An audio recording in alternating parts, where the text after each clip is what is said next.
오늘은 이제 예루살렘에 정착한 귀한 자들, 예루살렘에 정착한 귀한 자들이란 제목으로 말씀을 선고합니다.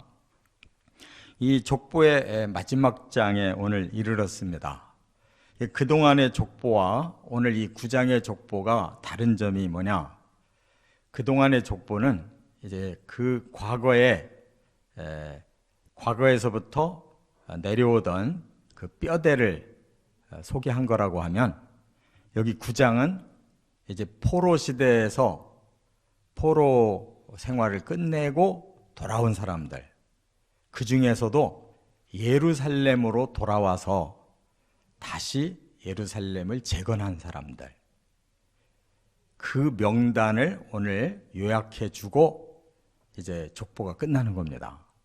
그렇기 때문에 중요한 건 과거의 뼈대가 이렇게 흘러왔다 하는 것도 중요하지만, 그 중에 얼마나 남아서 그들이 다시 회복되어 시온성, 하나님이 새로 시작하는 하나님 나라를 예표하는 그러한 도성에 어떤 사람들이 다시 회복되었느냐, 그들이 어떻게 헌신하고 있느냐, 이게 중요하잖아요.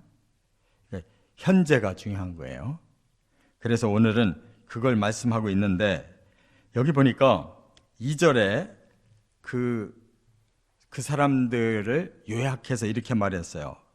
유다, 베냐민, 제사장, 레위인, 느디님 사람들, 그리고 므낫세, 에브라임, 이렇게 명단을 말했는데, 사실상 그 밑에 이제 구체적인 명단에는 에브라임, 므낫세는 없어요.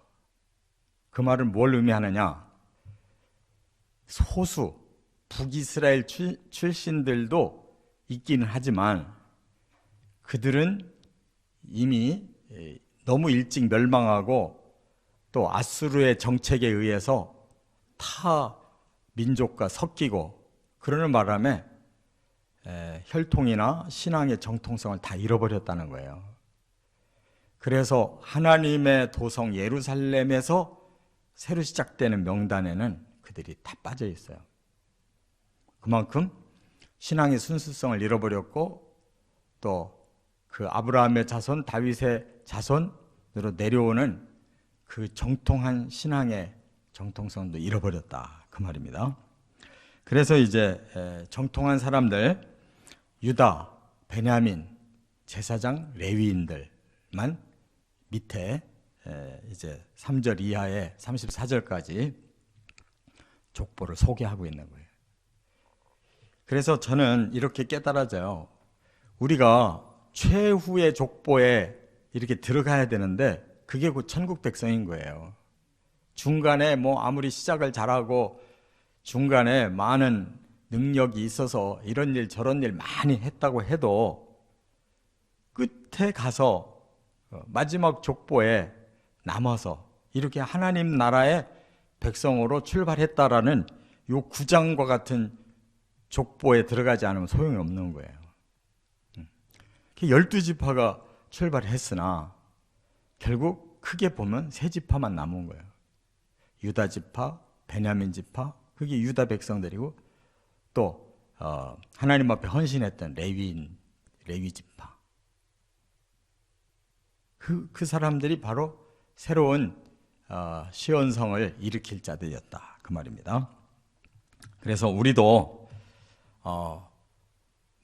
많은 사람들이 예수를 믿어도 사람들이 다 구원을 받고 천국 백성 되는 거 아니라는 것을 깨달아야 돼요. 하나님이 얼마나 이 아브라함의 자손, 야곱의 자손 12지파를 얼마나 사랑하시고 얼마나 수백 년 동안 이렇게 사랑을 베풀었어요.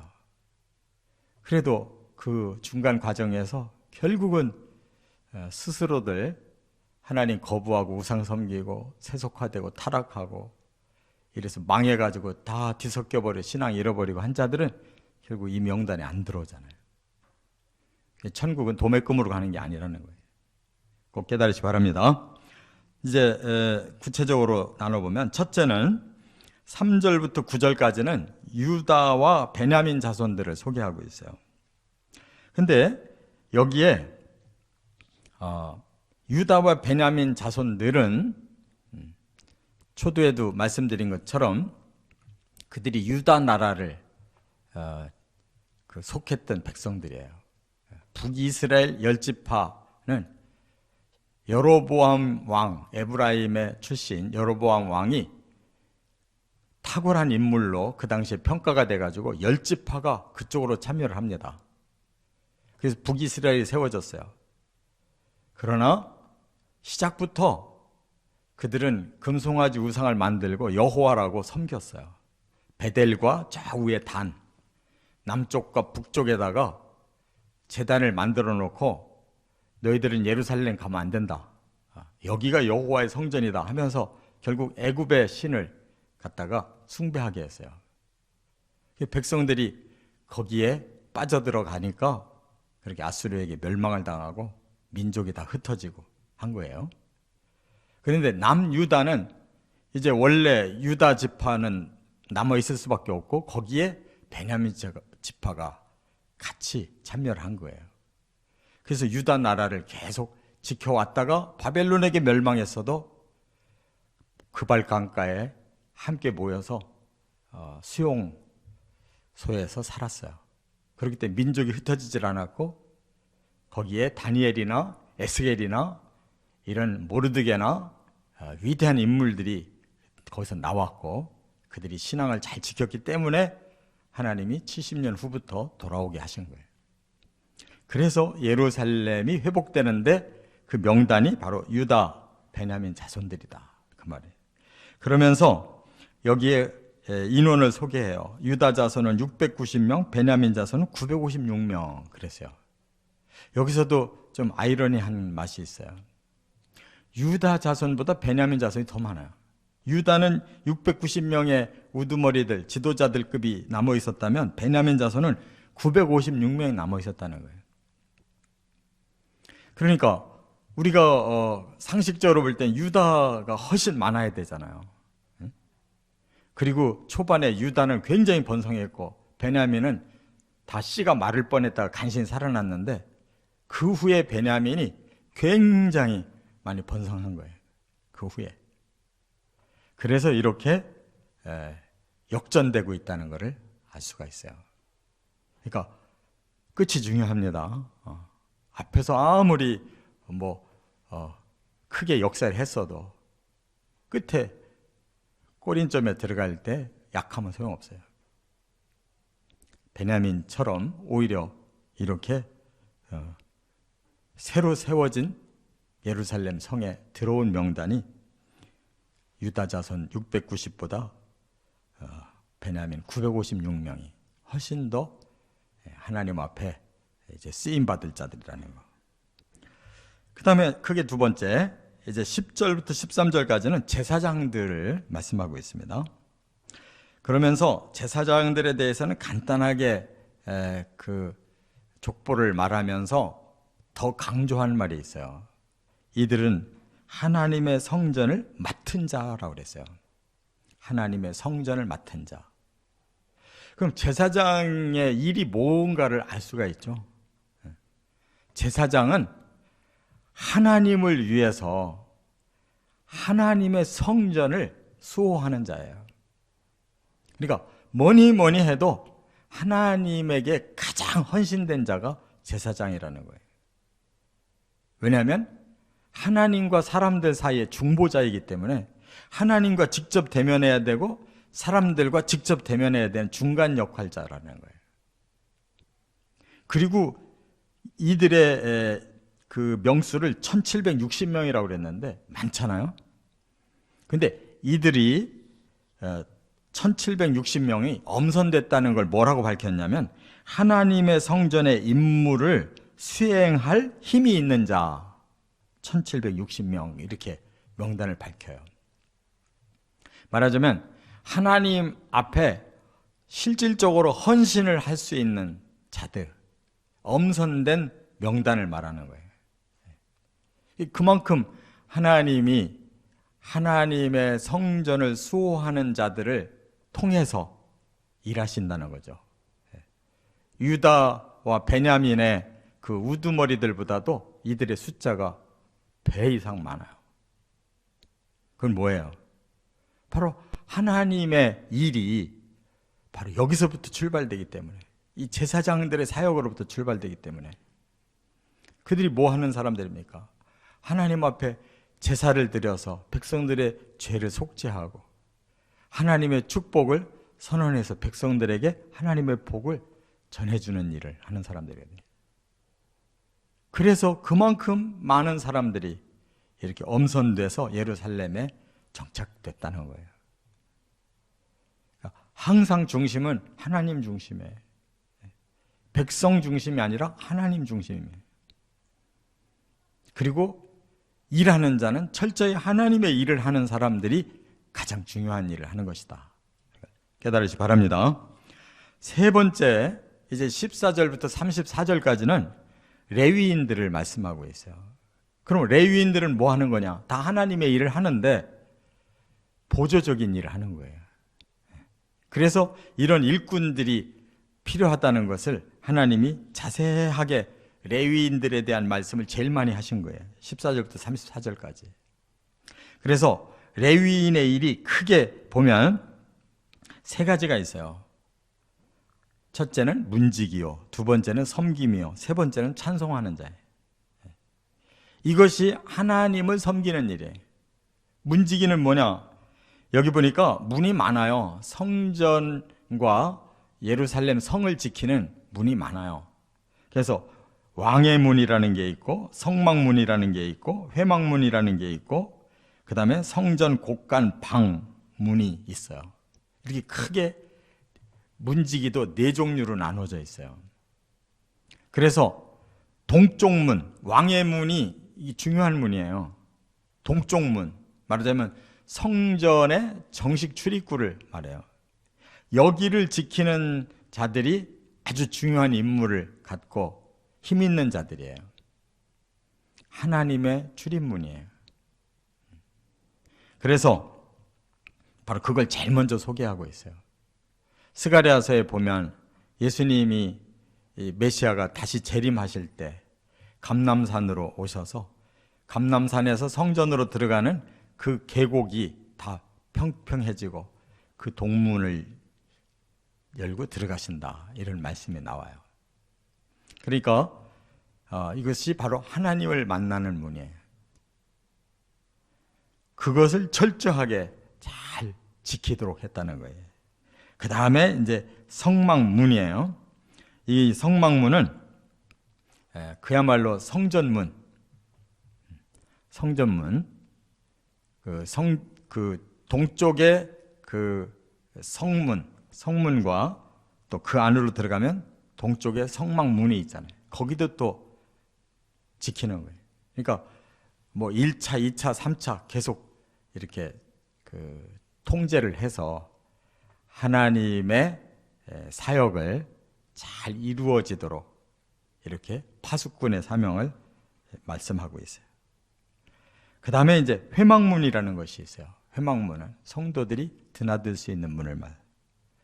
또 성전 곳간과 방문이 있어요. 이것은 성전 안에 중요한 것들을 다 거기다 보관하는데, 이거는 아무나 하는 게 아니라 네 사람의 레위인 우두머리들이 하는 거예요. 아마 옛날에 우리 양반집 집에 그런 곳간에도 그 안주인이 그 열쇠 들고 있잖아요. 아무나 이 문을 못 열게 했잖아요. 그와 같이 가장 높은 책임자들이 그 곳간문과 방문을 통제하고 관리했다는 거예요. 출입을. 이것은 뭘 의미하느냐? 하나님을 향해서 우리의 신앙생활이 항상 이렇게 영적인 파수꾼의 사명을 가지고 세속적인 것을 우리가 차단하면서 하나님을 위해서 섬기는 일, 이것이 중요하다는 거예요. 그 다음에 이제 크게 두 번째가 섬김이라고 그랬는데, 섬김이는 어떤 사람들이냐? 성전에 쓰는 기구들을 전부 닦고 보관하고, 또 그릇들, 향품들, 예물들, 전병들, 이러한 성전에서 사용하는 모든 것들을 다 자기들이 준비하는 거예요. 보관하고 준비하고 닦고 고치고. 이게 섬김이들이라고 해요. 섬기는 자. 이게 섬긴다는 말은 제일 밑에서 부수적인 일들을 해주는 거예요. 이게 표도 안 나요. 뒤에서 닦고 뒤에서 고치고 뒤에서 보관하고 앞에 드러나질 않잖아요. 근데 이 일이 그만큼 중요하다는 거예요. 그래야만 모든 일이 원만하게 해결이 되는 거예요. 안 보이는 데서 일하는 사람들이 다 구석구석을 해줘야 보이는 일들이 이루어져 가는 거예요. 이렇게 이 섬김이들이 얼마나 중요한 거예요. 그 다음에 이제 찬송하는 자들을 말씀하고 있는데, 여기 14절부터 16절이 찬송하는 자들의 명단을 말하는데, 거기 유명한 사람이 아삽이라는 사람이에요. 이미 그 성가대가 셋으로 나눠져 있었다고 말씀드렸잖아요. 그 한 사람 책임자가 돼요. 그 집안을 여기 소개해 주고 있고, 특별히 그 다음에 33절 34절에 보면 이 찬송하는 자들의 그 자세가 어떤 건가를 여기 말씀했어요. 33절에 또 찬송하는 자가 있으니 곧 레위 우두머리라. 그들은 골방에 거주하면서 죄로 자기 직분에 전념함으로 다른 일은 하지 아니하였더라 그랬어요. 이게 무슨 뜻일까요? 찬송은 뭐 기분 내키는 대로 하는 게 아니라는 거예요. 정말로 하나님 앞에 온전한 찬양을 드리기 위해서 끊임없이 작사 작곡을 하고 찬양 연습을 하고 막 거기에 그냥 그냥 마음과 몸을 다 쏟았다는 뜻이에요. 그러니까 제사장 이상각에 찬송하는 레위인들이 예배를 위해서 무지무지하게 중요한 헌신을 했다는 뜻이에요. 지금과 같은 성가대가 아니에요.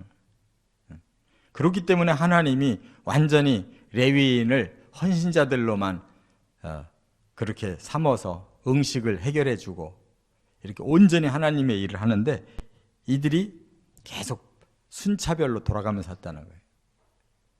문지기들도 순차적으로 일주일마다 계속 돌아가면서, 성가대도 3대로 나누어져서 계속 돌아가면서, 제사장도 24 반열로 나누어져서 계속 돌아가면서, 이렇게 하나님 앞에 몰두해서 헌신함으로 하나님의 나라가 세워지고 배후의 섬김이들이 보이지 않는 곳에서 죽도록 충성함으로 해결됐다는 거예요. 그리고 마지막에 남은 사람이 있어요. 느디님 사람들이라고 그랬어요. 이 느디님 사람들이라는 건 누구냐면 본래가 이 선민이 아니에요. 이스라엘 사람들이 아닌데 이방인들인데, 이들이 종으로 끌려왔는데 하나님 앞에 귀의해가지고 잡일을 시킨 거예요. 레위인들보다도 더 밑에서 아주 잡일. 그러니까 아주 뭐 지저분하고 뭐 더러운 거 청소하는 사람들, 이런 사람들이었어요. 그런데 여기 족보 내용은 없어도 그 느디님 사람들이 여기 딱 나온단 말이에요. 그러니까 유다, 베냐민, 레위인, 제사장, 느디님 이렇게 소개를 해주고 있단 말이에요. 그러니까 이 사람들 없으면 성전 안 움직여지는 거예요. 제일 지저분하고 제일 힘든 일을 이들이 종처럼 일을 한 거예요. 그래서 우리가 신약 성경에도 보면 사도 바울이 예수 그리스도의 종 나 바울은 이렇게 시작하는 게 뭐예요? 자기는 가장 낮은 곳에서 일하는 자라고 그랬어요. 스스로 자기를 종이라고 그래요. 이 느디님 사람들을 보고 종이라고 그러는 거예요. 천국에서 누가 위대하겠어요? 이렇게 가장 밑에서 따까리 일을 하는 사람이 천국에서 가장, 너희 자신을 낮춰야, 겸손하게 낮춰야, 어린아이처럼 스스로 낮춰야 천국에서 큰 자 되는 것이다. 이게 하나님의 원리, 예수 그리스도의 복음이에요. 우리도 새 예루살렘이 앞으로 기다리고 있습니다. 그것이 시온성이에요. 바로 오늘 이 명단에 들어갈 자들이 천국 백성의 명단이에요. 우리도 똑바로 알고 정말 철저히 하나님 중심으로 예배드리고 섬기고 종으로 충성을 다해서 꼭 승리하시기를 주의 이름으로 축원합니다.